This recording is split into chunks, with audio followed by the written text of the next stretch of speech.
Ontem eu entrevistei lá no Meteoro Brasil, e quero trazer ele em breve, o Jamil Chad. Foi uma conversa bem boa, ele estava lá em trânsito. Vamos ver o que ele falou comigo. Que é Bolsonaro e os escândalos internacionais do Trump. Boa tarde, Pedro, meu caro, seja bem-vindo. Boa tarde, obrigado pelo convite. Tem um segredo, fuso horário. Fuso horário me dá 5 horas a mais do dia, entendeu? Em relação ao Brasil. Maravilhoso. Mas obrigado pelo convite e desculpa pela confusão aqui de horários. Imagina. Jamil, me explica um pouquinho de onde surgiu esse conceito do livro A Terra é Redonda e como é que surge esse bate-bola sobre política, paixões e futebol. Pedro, antes de mais nada, a Mili para mim é uma referência. Ela é realmente uma pessoa que pensa a sociedade, que pensa de que forma nós vamos lidar com tantos desafios da sociedade. Então, na verdade, eu sempre tive uma esperança muito grande de algum dia assinar um texto com ela, né? Era só isso, não era uma ideia de um livro. Mas o que aconteceu? A gente começou ali em janeiro, fevereiro, a falar muito sobre boicote da Copa do Mundo. Essa Copa que vai começar daqui a pouquinho. E a gente começou a conversar muito sobre isso. E, de repente, a gente viu que essa conversa nossa, na verdade, era um livro. Ou a gente deveria, pelo menos, transformar essa conversa em livro. E o que a gente fez foi justamente organizar essa conversa. É um diálogo, não são cartas, não é nada disso, é um diálogo entre eu e ela. Direto, né? Direto. Então, um diálogo que a gente, vamos dizer assim, organizou por temas. Então, um é paixão, outro é política, outro é economia, etc. Quem tiver acesso logo mais ao livro vai descobrir. E a gente conversa sobre isso. Agora, é um livro sobre futebol? Claro, sem dúvida nenhuma. Mas é um livro sobre sociedade. O futebol, no fundo, sendo esse espelho da sociedade em tantos assuntos, misoginia, em racismo, obviamente toda a questão de uma Copa do Mundo nos Estados Unidos neste momento. O que a gente está fazendo indo aos Estados Unidos e dando justamente esse torneio que é, sem dúvida nenhuma, o maior evento do mundo, um governo que, obviamente, tem uma intenção autoritária claríssima, absolutamente clara. A gente está chancelando esse governo. O que a gente está fazendo ao mesmo tempo de ver uma coisa que a gente adora, que é o futebol, né? Eu, pelo menos. Então, o futebol faz parte da minha vida, faz parte da vida da Mili, e o que a gente tenta fazer é refletir sobre o futebol e, claro, sobre também a questão da sociedade em todos esses aspectos. Jamil, duas perguntas em uma. Parafraseando o Juca Kfouri, é um livro sobre sociedade, mas é um livro sobre política também, né? Pode não ser sobre partidos políticos, pode não ser sobre o presidente dos Estados Unidos, mas é um livro sobre política. E aí eu não posso fugir dessa pergunta. O que você achou do Neymar escalado de novo para a seleção? É um livro sobre política, sem dúvida nenhuma. O título do livro é um título político, né? É um título antinegacionista, é um título, né, que a gente foi buscar justamente um título que pudesse falar de futebol, que obviamente é isso, e também que desse um recado muito claro de quem nós somos. Nós, no caso, eu e a Mili, né? Para nós, não há nenhuma dúvida que a Terra é redonda. Ou seja, a gente tem ali uma delimitação muito clara. Então, o livro é sobre política. E quem vai ter acesso logo mais, a gente vai fazer muitos eventos também, Pedro, e vai ter todas essas discussões. Não adianta a gente dizer que política e futebol não se misturam. É a grande falácia. A história do futebol é uma história política, permanentemente. Quem diz que a gente não deveria misturar futebol com política, na verdade, está tentando impedir que nós, torcedores, ou jornalistas, ou nós, vamos dizer assim, que trabalhamos com o futebol, tenhamos a instrumentalização do futebol para as nossas ideias. Porque só eles querem um monopólio do futebol para que só eles possam politizar o futebol. Então, isso é um ponto fundamental até do livro.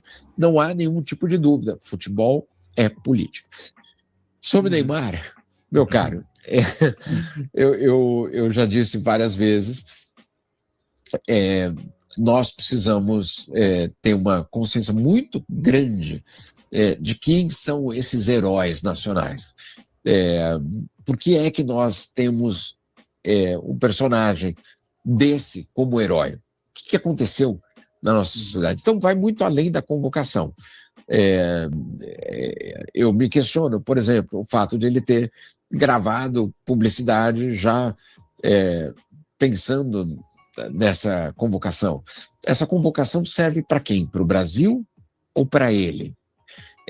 Ao mesmo tempo, sim, queremos ganhar a Copa do Mundo. O livro não é contra o futebol. Isso é importante, Claro. Pedro. O livro não é contra o futebol. Eu e a Mili somos absolutamente apaixonados por futebol. E quem lê o livro vai entender imediatamente o papel que isso teve na nossa vida. Agora, torcer de forma consciente é tão importante quanto torcer. Sem dúvida nenhuma, não é negar o esporte. E aí eu quero puxar um gancho um pouco mais desses últimos dias. Jamil, você publicou no dia 15 de maio no ICL que a rede de holdings de Eduardo Bolsonaro e sócios nos Estados Unidos desperta a atenção dos investigadores. Foi ali nessa estrada aí de revelações agora que saíram no Intercept Brasil, dos diálogos do Daniel Vorcaro com o Flávio Bolsonaro e agora com o Mário Frias. Como é que você está enxergando, Jamil, e aí até pela sua perspectiva que você está fora do Brasil, você está vendo perspectiva mundo. A família Bolsonaro está enrascada nos Estados Unidos? Olha, é difícil dizer se eles estão enrascados nos Estados Unidos, mas vamos só separar duas coisas aqui importantes, Pedro.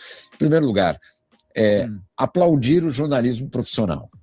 Foi o jornalismo profissional que, mais uma vez, coloca a realidade política brasileira numa encruzilhada e revela coisas que nós absolutamente não sabíamos e não tínhamos. Eu diria, nem mesmo gente do governo tinha qualquer tipo de noção de que isso poderia ser uma realidade. Então, o jornalismo profissional é absolutamente fundamental para a democracia. É um dos pilares da infraestrutura da democracia. Não é o único, sem dúvida nenhuma, não é essa a questão, mas é um dos pilares da democracia. Então, o que o Intercept fez, aplausos totais a esse trabalho. Primeiro ponto. Segundo, eu não sei se eles estão enrascados nos Estados Unidos, porque não necessariamente o que eles fizeram tem algum tipo de legalidade lá. A questão não é essa. A questão é a mentira. A questão foi a politização do caso do Master, com aquela camiseta, inclusive, o pixel de Bolsonaro, o Master do Lula. Aparentemente não é o caso. Envelheceu rápido, muito rápido, né? Não durou 24 horas aquela camiseta. Deve estar em promoção. Eu estou até querendo guardar uma delas, eu estou até procurando para ver se a gente guarda uma delas, porque é espetacular como história, né? O candidato aparecer com aquilo ali é quase aquela história do Fernando Henrique Cardoso, que sentou na cadeira de prefeito de São Paulo, achando que ia ganhar. Ali tem um componente desse de ironia absurda. Claro que a eleição não está definida, claro que tudo pode acontecer ainda, sem dúvida nenhuma, mas é histórico o candidato aparecer daquele jeito. A questão é que, em primeiro lugar, não funcionou tentar jogar para a esquerda a história do Master. Não funcionou, isso está muito claro. 2, a gente está descobrindo, Pedro, que entre a extrema-direita, os arautos da extrema-direita, os porta-vozes da extrema-direita, os analistas da extrema-direita, está tendo uma guerra, né? Está tendo uma guerra. Eu convido vocês, a nossa audiência, a assistir a guerra, porque ela está extremamente reveladora. Não é porque a gente vamos comprar pipoca e assistir a guerra. Até pode, vale a pena, inclusive. Mas não é isso. É porque ela é reveladora, 1, de quem eles são, 2, de como eles pensam, e 3, as revelações que eles estão trazendo não são nossas revelações, não é da polícia, não é da imprensa, são eles mesmos denunciando a eles mesmos. Aí a história é outra. Então, é importante por tudo isso. Eu acho que realmente é um momento decisivo, pode ser um momento decisivo da eleição. Sim. Um momento revelador também, né, Jamil? Fazendo o link internacional, o Trump também não vive um bom momento, né? Era para ser uma guerra de semanas no Irã, virou mês, virou uma negociação em que ele passou vergonha, 2 meses já, virou uma negociação que ele passou vergonha na China. Eu estava conversando até com a Yara Vidal da CGTN lá na China, e assim, eu ainda acho que a extrema-direita tem um certo fôlego ainda, mas está passando por uma crise, né? Olha, não vamos confundir as coisas. Não, a eleição não está definida. 2, a extrema-direita não desapareceu. Não, nada disso. E não vamos cometer o erro de dizer que está superado o fenômeno da extrema-direita no Brasil. Não é isso. Não é essa a questão. Mesmo porque tem as extremas-direitas, né? Tem mais de uma. Exatamente. Então, sem nenhum tipo de ilusão sobre isso. Agora, o que sem dúvida nenhuma é um caso é justamente descobrir como é que eles funcionam, a dimensão das mentiras, tudo que a gente já, entre aspas, vem denunciando, agora é colocado com um componente novo, eu diria, muito inesperado, essa guerra entre eles. E essa guerra entre eles, insisto, ela é muito reveladora. Ela coloca, basicamente, por exemplo, aqui trazer um exemplo, Rodrigo Constantino tem ficado incomodadíssimo, indignadíssimo com o ódio da extrema-direita contra ele mesmo. Bem-vindo, se ele quiser eu mando uma carteirinha do clube, porque realmente o que... A gente está PhD nisso, né, Jamil? Mas aí não era um problema, essa que é a questão. Quando o ódio era contra outros, não era problema, era legitimado. Agora, o que essa história nos ensina, ou ensina a eles também? Quando você instaura o ódio como uma arma legítima, ela não tem fronteiras. Não é que ali, olha, parou aqui, ó, nessa linha aqui, eu não vou mais ofender ninguém, eu não vou mais odiar, não vou pedir para retirar as orações em relação a ele, que é o que pegou nele, né? Ele fala, puxa, como é que alguém retirou orações que tinham feito a mim, etc. É isso mesmo. O ódio, quando ele se instaura, quando você autoriza, quando você legitima o ódio como arma política, boa sorte, porque ele é imparável. Ele é imparável. Sim. É imparável, inclusive, é aquela coisa, você está semeando, às vezes, a sua própria destruição, né? Essa que é a questão, né? E vale pra gente, vale para eles. A gente vai ser o alvo preferencial, mas, eventualmente, se eles acharem interessante matar uns aos outros, eles não vão ter dúvida a respeito disso. Tem uma pergunta aqui, aliás, agradecer a minha amiga Jéssica, que está aqui. Boa tarde, quero muito ir no lançamento desse novo livro do Jamil. Fui na livraria ver o Jamil e o Dunker e lotou. Vou tentar chegar mais cedo, mas vi os dois e ouvi um pouco. Mandou um beijo para você. Mariana Martins, fondue no Largo Genebra ou sanduíche de mortadela no Mercado Público de São Paulo, Jamil Chad? Opção 2. Opção 2. Opção 2, fácil. Não tem nenhuma dúvida. Não precisa nem terminar a pergunta. Tá absolutamente... Não, Jamil, tudo tem sua beleza, não é isso. Mas, claro, tem um gosto de infância também. Sim. É as nossas raízes, não tem jeito, né? Você pode estar vivendo fora, mas você continua sendo brasileiro. Uma pergunta, Jamil, 2 entrevistas atrás que eu fiz contigo, você estava lançando um livro sobre Gaza e você também noticiou no ICL que o Trump está fazendo uma ofensiva para acabar com a flotilha da liberdade. A gente teve o sequestro do Thiago Ávila, militante de esquerda, e eu conversei inclusive com a Mandy Coelho também, do PSTU, que foi uma das sequestradas.